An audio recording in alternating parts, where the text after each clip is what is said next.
Salut, c'est Rio, bienvenue sur ma chaîne. Aujourd'hui, c'est la vidéo bilan lecture du mois de mai. Et au mois de mai, j'ai pas énormément lu parce que petit blabla sur ma vie privée, mais au boulot, il y a eu quelques petits changements, j'ai évolué. Et du coup, là, je suis en train d'emmagasiner tellement d'informations que je crois que quand j'arrive à la maison, j'ai vraiment pas envie de lire, je suis totalement crevé. Donc, j'ai réussi à lire ce mois-ci et c'est un record, 9 mangas. Allez, je t'en parle tout de suite, c'est parti.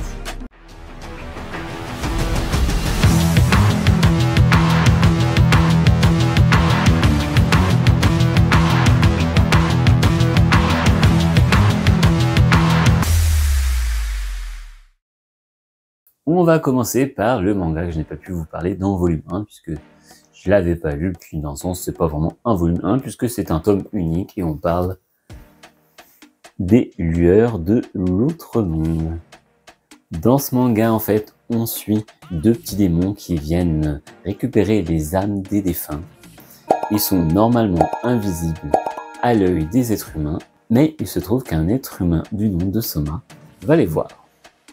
Il va embarquer l'un des petits démons avec lui pour une chasse aux fantômes.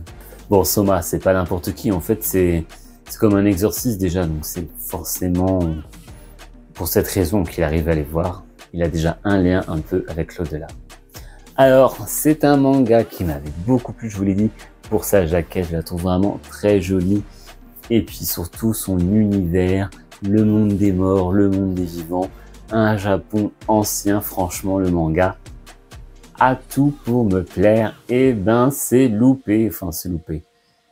Je vais vous en dire plus, mais en fait, les dessins sont mignons, les personnages sont mignons, l'univers me plaît, mais au niveau du scénario, j'ai trouvé ça très prévisible.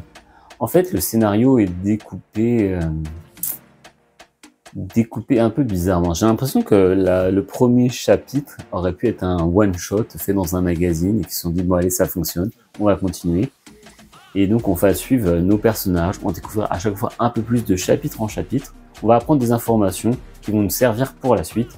C'est toutes ces informations distillées à travers les chapitres, en fait, qui font avancer le récit. Mais en même temps, je sais pas, tout l'univers m'a paru prévisible. J'ai pas spécialement été touché par ces personnages, parce que vous allez voir, on suit des personnages de chapitre en chapitre et il va se passer quelque chose, mais je vais pas vous spoiler.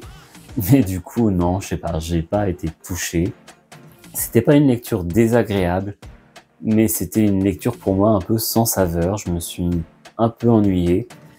Et malgré les beaux dessins et cette couverture vraiment très alléchante et tout l'effort qu'ont mis Kurokawa sur ce manga, malheureusement, voilà, je pense que aussitôt lu pour moi, aussitôt oublié, il va certainement passer par la case revente.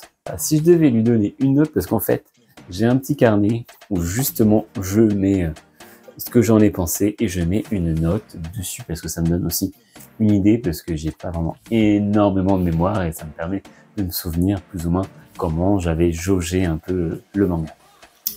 Et donc pour celui-ci, j'avais attribué donc une note sur 10 et je lui ai mis 6.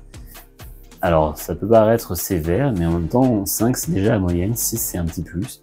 Donc voilà, c'est un manga qui était pas mauvais, mais vraiment prévisible. Donc on passe maintenant à ma critique de Bloom, le volume 3. Pour remettre les choses un peu au clair, alors le volume 1 j'avais adoré, le volume 2 c'était moins mon délire puisqu'en fait je trouvais que la relation était vraiment trop orientée sur l'amitié entre les deux filles et du coup notre personnage de Rintaro passait vraiment au second plan et je trouvais ça dommage puisque moi c'est vraiment la relation entre Rintaro et Kaoru Kaoruko,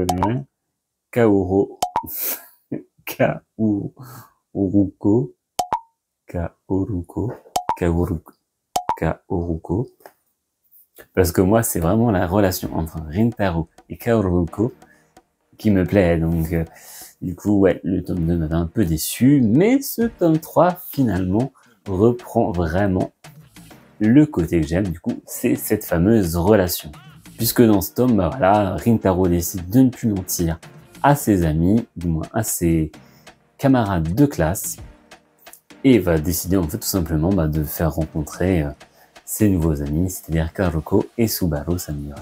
Donc une fois de plus, les bons sentiments sont au menu de ce manga qui est vraiment dans l'air du temps. Je dois dire que quand je lis Bloom, c'est un peu un moment où j'arrive à me relaxer, c'est plein de bons sentiments et je passe un bon moment, je me relaxe, c'est bienveillant quoi. Ce que j'ai aimé dans ce tome du coup, c'est la relation entre nos deux héros et j'ai trouvé ça vraiment très mignon là. Surtout un des chapitres où en fait ils vont tous les deux à l'aquarium et une petite fille en fait va chercher ses parents et vont décider d'aider cette petite fille et à un moment Rintaro va se retrouver bloqué avec elle et c'est très marrant la façon dont en fait on se rend compte que nos personnages essayent de poser des mots sur chacune de leurs émotions et ça c'est vraiment quelque chose qui me plaît puisque c'est vrai que on cherche pas forcément à faire ça quand on est dans une relation, enfin au début, mais du coup, là, ils essayent vraiment de poser ces mots et c'est plutôt mignon, c'est vraiment bien pensé, bien trouvé. Bon après voilà, le coup de l'aquarium, de la petite fille qui cherche ses parents, tout ça, c'est des ficelles qu'on a déjà vues. Et malgré tout, ça marche quand même, mais il y a quand même pour moi un petit manque d'originalité. C'est pas facile de se renouveler, ça c'est clair. Mais bon, heureusement, je pense que la relation entre nos deux protagonistes c'est tellement réaliste et elle est tellement mignonne qu'on arrive à passer un peu au-dessus de ce principal défaut. Donc j'avais mis une note aussi pour Bloom et je lui avais attribué la note de 8 sur 10. On poursuit avec un ovni dans le monde du manga et de l'horreur, surtout quand c'est un shonen. D'ailleurs ça me surprend toujours de relire à chaque fois shonen. Et je parle de Shibatarian, le volume 3. Alors, à sa lecture, j'ai été totalement paumé.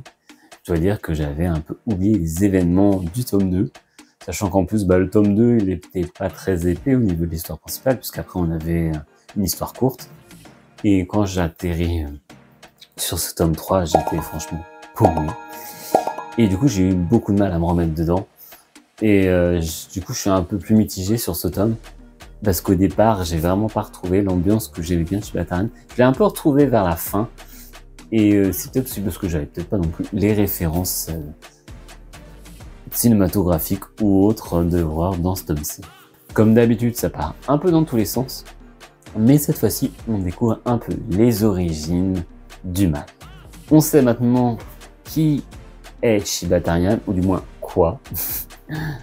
Et maintenant, on a juste à attendre la suite, de savoir que va-t-il se passer pour nos héros. J'avoue que là, ils étaient plutôt mal en point. Pour Shibatarian, en fait, j'étais tellement claqué cette semaine que j'ai pas donné de notes.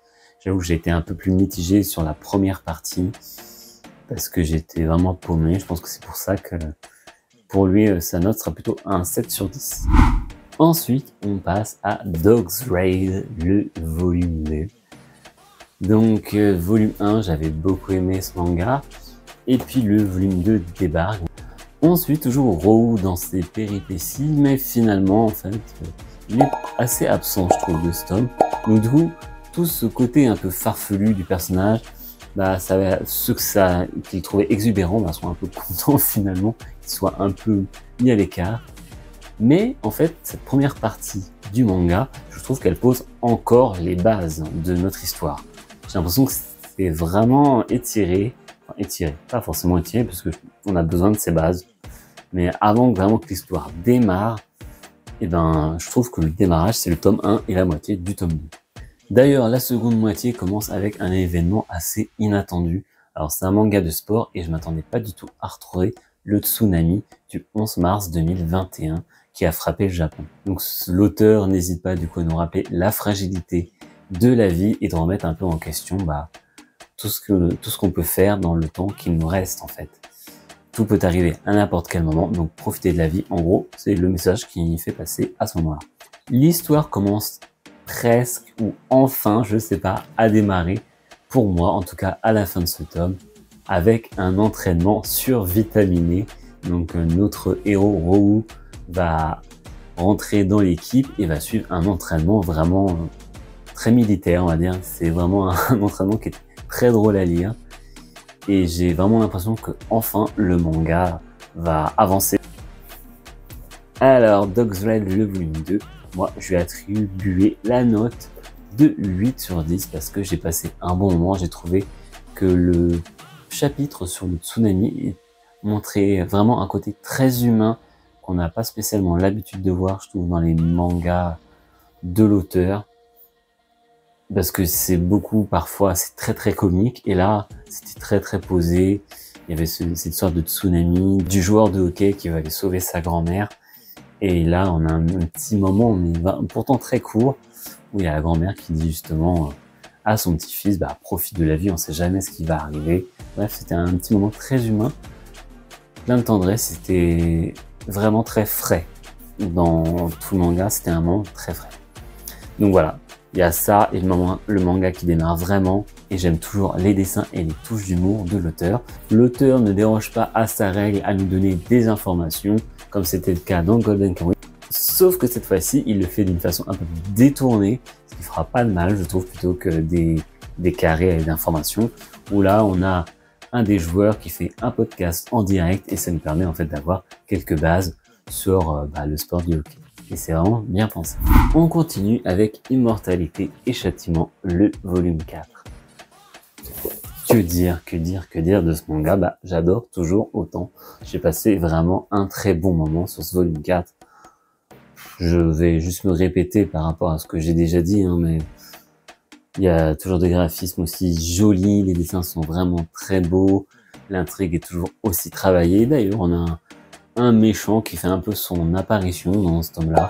On va peut-être en savoir un peu plus sur notre héros, puisque comme vous le savez, si vous avez lu le manga, notre héros est un serial killer assez connu, puisqu'il a fait pas mal de fois l'affiche des magazines, il est surtout aux infos, donc tous nos protagonistes qui tournent autour de lui ne savent pas vraiment qui il est, puisqu'il a un nom d'emprunt, mais là, il semblerait que finalement, certaines personnes ont découvert son secret. Je me demande vraiment comment la suite va jouer là-dessus, parce que ça peut être très intéressant. En tout cas, c'est toujours un bon moment, toujours aussi gore, plein de suspense, avec un peu de petit délire, oui, parce qu'on est dans un love hotel, ils ont besoin d'objets pour se défendre, et bien sûr, love hotel, je vous laisse imaginer quel objet ils vont utiliser pour réussir à survivre dans cet endroit un peu exigu. C'est toujours malheureusement une lecture super rapide, mais heureusement, c'est une lecture que j'adore. Donc si je devais lui attribuer une note, je lui mettrais tout simplement un 9 sur 10. Et je pense que je mettrai jamais de 10 sur 10 parce qu'aucune œuvre n'est parfaite. On continue avec un manga que j'aime beaucoup et c'est The Fake Alchemist, le volume 2. Alors la jaquette n'avait pas menti puisque le personnage de Nora devient très central dans ce tome-ci. Si vous connaissez pas The Fake Alchemist, en fait c'est l'histoire d'un gars qui s'est réincarné dans un autre univers en fait, un univers de fantasy. Alors c'est un isekai un peu particulier puisqu'on n'a pas le côté vie d'avant, d'ailleurs on s'en moque presque légèrement, j'avais envie de dire, du moins dans le tome 1. Mais il semblerait que finalement les choses aient changé. Donc en fait Nora va aller voir cette personne-ci que vous voyez sur la jaquette dont je n'ai déjà plus le nom en tête. Et celle-ci va nous donner des informations très cruciales sur les enjeux en fait du manga. Puisque le premier tome était assez tranche de vie sur le gars qui essaye de faire son commerce, on avait des recettes, façon je vais faire des bombes explosifs, plein de petites choses comme ça, mais quand même avec aussi une intrigue sur une elfe qui était en piteux état, Nora qui était une esclave qui détenait quelques pouvoirs, donc on savait qu'il y avait un passé, quelque chose avec elle. Et là, du coup, le scénario est une fois de plus bien approfondi. Et je trouve que franchement, c'est tiré d'un light novel. Et je sais pas si c'est pour ça, mais franchement, je trouve le scénario vraiment très bien écrit. Il n'y a pas de temps mort, de moments qui ne servent à rien. Du coup, les enjeux, c'est quoi? Les enjeux, c'est qu'en fait, on découvre que cette personne-ci sait qu'il y a des gens qui débarquent de temps en temps dans le monde avec des pouvoirs particuliers, des pouvoirs que personne d'autre n'a. Et donc notre personnage sur la jaquette, elle essaye de trouver ces fameux élus, puisque il y a pour elle une injustice entre ces gens qui ont des pouvoirs vraiment surhumains pour elle et ceux qui font tout simplement de la magie ou de la chimie basique. Donc c'est là en fait où Nora, notre pauvre esclave, va s'inquiéter pour Paracellus parce que forcément il détient des pouvoirs et donc il fait partie de ses élus. Mais on va en apprendre encore un peu plus puisque en fait il semblerait que même les élus entre eux se font la guerre. Et c'est là où vraiment le tome commence à vraiment creuser sur un truc que j'avais pas vu venir. En fait, je pensais vraiment qu'on serait sur un tranche de vie façon je te montre comment je fais mon commerce, comment je fais mes recettes, mes produits, je les fabrique. Et non, on va vraiment avoir un scénario un peu plus shonen, si on peut dire. Mais franchement, c'est pas pour me déplaire. Le mélange, pour l'instant, fonctionne très très bien. Je trouve vraiment que tout fonctionne parfaitement. Et c'est vraiment une lecture que j'adore. Donc que dire, j'ai vraiment adoré ce tome. Et bien sûr, je lui mettrai la note de 9 sur 10. Si vous n'avez jamais été en couple, eh ben c'est sûr qu'en lisant Comment en finir avec son ex, vous n'allez pas vouloir vous y mettre. Du coup, j'ai lu le tome 2, j'avais beaucoup aimé le premier volume, j'avais trouvé ça très frais, très drôle, très rafraîchissant. Et donc vient ce tome 2, et j'ai trouvé ça très drôle d'ailleurs, que Odo du manga, l'éditeur, ait barré Romance et ait mis Vengeance, parce que voilà, on a du coup un petit retournement de situation, un truc que j'avais pas spécialement prévu. Je m'attendais vraiment à une guerre des ex entre le gars qui essaye de récupérer son ex et la fille qui veut juste profiter de lui. Alors c'est un peu ce qui va se passer, mais il y a vraiment une histoire de vengeance. Pour l'instant ça m'a un peu perturbé parce que je m'attendais pas à ça après un tome 1 aussi excellent. Donc au niveau de mon appréciation ça a un peu diminué. Alors peut-être que je suis un drogué des volumes 1, je sais pas. Mais là, c'était un peu en perte de vitesse quand j'ai lu ce tome-là. C'est toujours assez sympa à lire, c'est toujours drôle, mais je ne m'attendais pas à ça. Donc on verra ce que nous réserve la suite de ce manga. Pour l'instant, ça reste quand même une bonne surprise. Donc au niveau de la note, si je devais lui donner, je dirais plutôt un 7 sur 10 cette fois-ci. Dans le genre de manga où j'avais un peu peur de la suite du scénario, parce que c'était pas du tout de ce que j'imaginais, c'est Starving Revelation, le volume 3. Et vous savez peut-être pourquoi, parce que j'en ai parlé, c'est qu'en fait j'aime bien le côté horreur, j'aime bien quand les personnages sont des êtres vivants normaux, qui n'ont pas de super pouvoirs ou quoi que ce soit. Parce que c'est cette fragilité de l'être humain qui dans un univers horrifique, j'aime bien, puisque je sais pas, j'aime bien tout simplement, ça montre comment on est, quoi, je sais pas. Mais du coup, je vous l'ai dit, dans le tome 2, on découvre que finalement, il y avait certains personnages qui avaient des pouvoirs. Et là, j'avais vraiment peur de la suite, de la tournure qu'allait prendre le manga. Et finalement, j'ai bien aimé ce tome 3. J'ai bien aimé ce tome 3, même si on n'oublie pas les pouvoirs qui sont quand même ici, mais pas autant exploités que j'aurais pu le croire et que j'avais un peu peur. Mais bref, donc on reprend notre scénario. Nos 3 étudiants, en fait, ont tué les dieux à Mahito. Et pour se venger, à la fin du second tome, on savait en fait que les religieux en fait qui s'occupent de ces dieux-là préparaient quelque chose pour se venger. Et c'est exactement ce qui va se passer en début de tome en fait. Comme le lycée a échoué et ils ont tué 3 dieux, et les citoyens ont donc le droit de punir les lycéens. Et vous imaginez bien que c'est un manga très gore. Donc quand on dit punir, c'est qu'ils vont jusqu'à les tuer. Donc on va se retrouver dans une espèce de battle royale, je te trouve, je te tue. Donc c'était plutôt assez sympathique à suivre, c'était très dynamique. Un manga vraiment rempli d'action.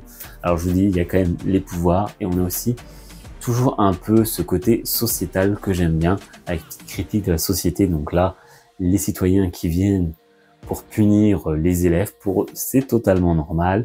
On a aussi du coup les gens qui dirigent la société, cette société qui s'occupe en fait des dieux, je vais y arriver, qui elle aussi du coup se fait punir, et on va suivre d'ailleurs de nouveaux personnages qui vont endurer cette punition et qui vont d'ailleurs débarquer devant nos 3 héros pour découvrir comment c'est possible, comment 3 lycéens ont pu tuer 3 dieux. Donc au global, j'ai passé un très bon moment sur ce tome 3. je dois dire que j'avais un peu peur et finalement, bah là, je suis plutôt conquis. Je trouve que même s'il y a des pouvoirs un peu chelous, bah ça passe parce que ça reste finalement en adéquation avec l'univers. Puis ça reste une suite à Starving Anonymous qui avait déjà une petite partie un peu pouvoir, personnage qui se fait couper un bras, le bras qui repousse, et ça quand je dis parfois les pouvoirs. Hein. Et d'ailleurs, bah, la fin du tome laisse penser qu'on va avoir le retour d'un personnage de Starving Anonymous. Donc je ne peux que conseiller de vous dire de lire Starving Anonymous si vous ne l'avez pas lu, parce que ce serait dommage de passer à côté de ce clin d'œil, voire même finalement bah, quelque chose de plus important. Bref, Starving Aviation, je mettrai un bon 8 sur 10. Et on va finir ce bilan lecture avec Pumpkin Night, le volume 7. Et donc je suis maintenant à jour sur ce manga. Ça, c'est cool. C'est toujours aussi plaisant à lire. J'aime beaucoup l'univers. J'aime beaucoup surtout ses dessins. Et je trouve que le scénario, même si on avait j'avais dit un second acte, un second cycle, un second arc, ce second arc qui finalement retravaille un peu plus l'histoire, parce qu'on était vraiment sur un slasher dans la première partie. Là, on passe sur une histoire un peu plus surnaturelle. Bref, ça part vraiment un peu parfois dans tous les sens, mais ça ne sort pas de nulle part parce que le scénario est toujours aussi bien travaillé. Le personnage de Naoko, c'est-à-dire cette petite tête de citrouille, bon, non, pour le coup là, c'est pas elle, mais elle est vraiment très attachante. D'ailleurs, elle est là, voilà. Elle est énormément mise en avant depuis plusieurs tomes. D'ailleurs, on le lit dans le petit commentaire de l'auteur. Bah finalement, cette tueuse en série qui au départ apparaissait qu'avec sa tête de citrouille, depuis qu'on lui a vraiment donné un scénario, une histoire vraiment plus complexe, bah elle devient finalement un personnage super attachant et elle devient d'ailleurs le personnage principal de cette histoire. Bref, le tome 7, bah ravi, j'ai passé vraiment un excellent moment. On a une confrontation entre Naoko et finalement bah, notre ancien héros de ce premier arc. C'était plutôt passionnant, je me demande vraiment ce qui va se passer pour la suite. J'ai l'impression qu'on se rapproche de la fin. Alors à voir comment ça va se poursuivre, puisqu'on a eu un premier acte qui aurait pu justement mettre fin à la série. Le manga a fonctionné, j'imagine qu'ils vont du coup pousser plus loin. Donc à voir si ce manga continue ou pas. Je ne sais plus si c'est fini ou pas, je crois que c'est encore en cours.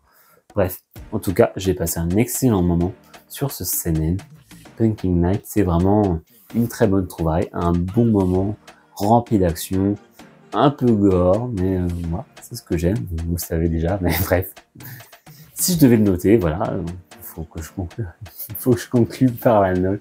Si je devais le noter, eh bien, je lui donnerais un bon 8 sur 10, je pense. Un bon 8 sur 10. Voilà.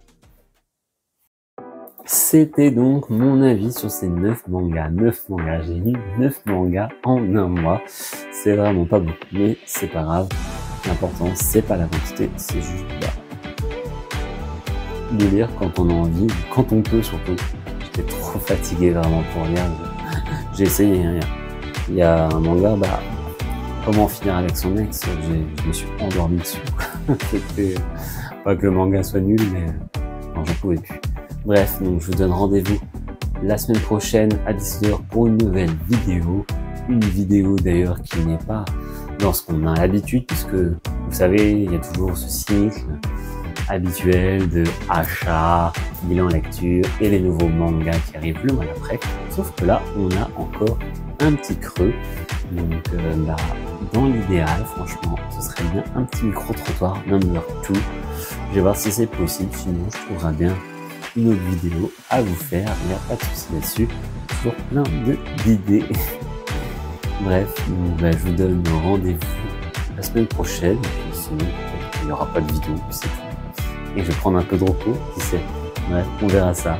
Donc, à la prochaine, c'était Réo. Bonne semaine à vous et merci aux gens qui se sont abonnés. Et profitez aussi du concours, n'oubliez pas le concours pour gagner le tome de Berserk volume 1 édition Prestige ou une place un jour pour Japan Expo. C'est vous qui choisissez. Stéréo, salut.